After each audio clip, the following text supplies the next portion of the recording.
ভ্রমর আসে মধুর পানে, সুগন্ধি তার বেশ, ভিন্ন রঙে সেজেছে গোলাপ, দেখতে লাগে বেশ। জীবনের প্রতিটা মুহূর্ত হোক গোলাপের মতো সুন্দর। হ্যালো গাইস, আসসালামু আলাইকুম। It's me Muskan Moli and welcome back to my another new video.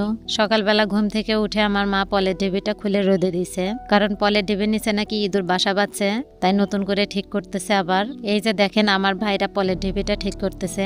ঈদের সময় সবাই ঘরবাড়িকে পরিষ্কার পরিচ্ছন্ন করে একদম নতুন করে তোলে, নতুন একটা লুক দেয়। গ্রাম বাংলার মানুষদের তো বাড়িকে গুছিয়ে তুলতে বেশ কয়েকদিন লেগে যায়, আঙিনা খুলে সবই ঠিক করা লাগে। গ্রাম বাংলার এসব কাজ দেখতেও কিন্তু অনেক ভালো লাগে, তাই না? এখন আসেন আপনাদেরকে আমাদের বাড়ির এই ভেজালুর সঙ্গে পরিচয় করাই দেই। হ্যাঁ, ঠিকই শুনছেন, ইনি হচ্ছেন ভেজালু, মানে ওর নামই হচ্ছে ভেজালু। ভেজালু নাম রাখার কারণটা কি জানেন? ও যখন অনেক ছোট ছিল, মানে ওর জন্মের পরপর আর কি, কেউ একজন ওকে গলায় দড়ি বেঁধে পানিতে রেখে দিছিল। তখন কিন্তু একদম সেই রকম শীত ছিল, ঠান্ডায় এত জোরে ও কান্না করতেছিল যে আমরা রুম থেকে টের পাই। তারপরে ওকে বাড়িতে নিয়ে আসি, তারপর থেকে আদর যত্নে লালন পালন করতে থাকি। কিন্তু ও কি করতো জানেন? খালি ভেজাল করে বেড়াইতো, মানে এর পিছে যাইতো, ওর পিছে যাইতো, অন্য বাচ্চা কুকুরদের ধরে মারতো, মানে কামড়াইতো আর কি। সেই জন্যই ওর নাম রেখে দিছিলাম ভেজালু। ওর এই ভেজালু নামটা কিন্তু রাখছিলাম আমি নিজে। আর এদিকে দেখেন জুমার নামাজ পড়ে এসে আমার দুই ভাই আমার ছেলের সঙ্গে খেলতেছে।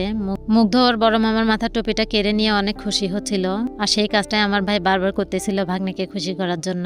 মামা ভাগ্নের সম্পর্কগুলো আসলে অনেক সুন্দর, তাই না? সবই তো ঠিকই ছিল, সবাই মিলে ভালোই এনজয় করতেছিল, কিন্তু মাঝখান থেকে একটা অ্যাক্সিডেন্ট হয়ে যায়। মুগ্ধ হাসতে হাসতে বেশি উত্তেজিত হয়ে মাথাটা এমন জোরে চারা মারছে, ওর ছোট মামার থুতনিতে লাগছে সোজা। আমার ছেলেটা তো কিছুই হয় নাই, একটুও কান্না করে নাই, কিন্তু ওর মামার ঠোঁট কেটে গেছে। কোত্থেকে যে কি হয়ে গেল, ঠোঁট ফেটে একদম রক্ত বের হচ্ছিল। তারপরে আমার ভাই বলতেছিল না না থাক, কোনো সমস্যা নাই। একেই বলে মামা ভাগ্নের সম্পর্ক। সমস্যা নাই। আর এদিকে দেখেন অকাম করে মুগ্ধ ওর খালামনির ঘাড়ে উঠে বসে আছে। ঘাড়ে বসে ওর খালামনির মাথা চুল টানতেছে। সময় এখন বিকাল 3টা। আমার মা দেখে রান্নার আয়োজন করতেছে। বড় একটা পাতিল থেকে একটা শোল মাছ বের করতেছে।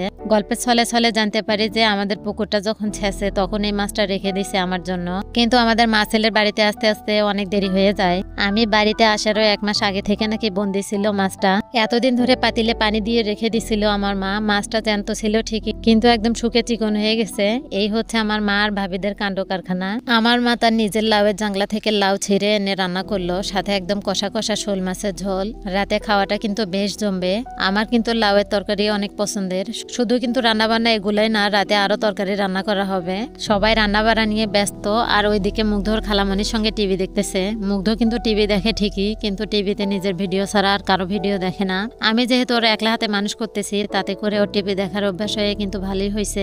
নিজের ভিডিও দেখার সময় চুপ করে থাকে, সেই সুযোগে আমি আমার সংসারের যাবতীয় কাজকর্ম করতে পারি। বাপের বাড়িতে যে কয়দিন আছি সেই কয়দিন আমার একটু শান্তি আর কই রে ভাই।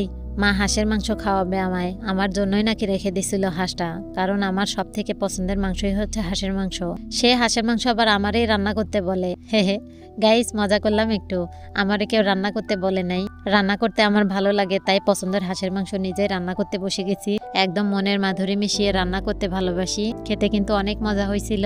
পরের দিন সকালবেলা ঘুম থেকে উঠে দেখি হেভি বৃষ্টি হচ্ছে। বৃষ্টি দেখে আমি তো ঘুম থেকে উঠে লাফ দিয়ে চলে গেছি ছাতা নিয়ে ঘুরতে, কিন্তু বৃষ্টিতে ভিজলে তো আমার ছানা বাচ্চার অসুবিধা হতে পারে। যেহেতু মা হয়ে গেছি, এখন চাইলেই আর আগের মতো অনেক কিছু করতে পারি না। সন্তানের কথা আগে ভাবতে হয়। আমার মুগ্ধই আমার সকল সুখের ঠিকানা।